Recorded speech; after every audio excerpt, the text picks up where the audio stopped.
Tracy was the woman who seemed to have it all. In her small town, she was known for her polished manners, her tidy home, her careful appearance. But beneath it all, her heart belonged entirely to Devon. From girlhood, she adored him, building her life around his happiness. She swore she would never repeat her mother's mistakes, never let her marriage fall apart. To Tracy, keeping her home intact was her mission. Then one afternoon, her world collapsed.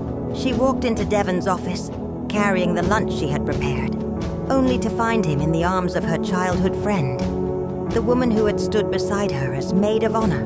By the time she reached home, whispers had already begun. In a town where everyone knew everyone, her pain became gossip, her shame the latest story.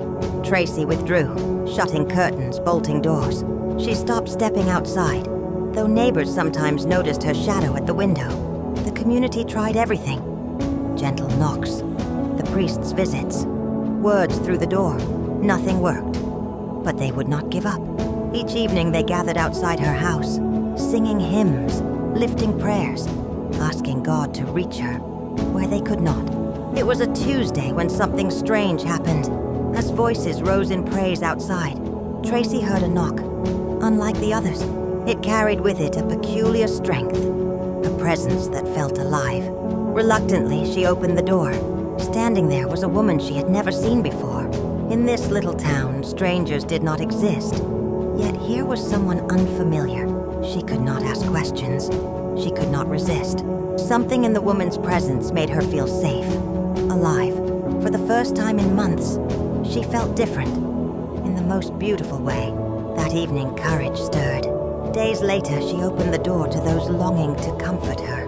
Neighbors gathered, astonished, as she told them about the woman who had sat with her in silence, offering support needed. But they grew concerned. They insisted no one had entered her home as they've been outside praying the whole time. Confusion filled the room. Yet as they spoke, Tracy felt it again. The same presence, gentle yet overwhelming. She sensed an unseen arm wrap around her. In that moment, she understood.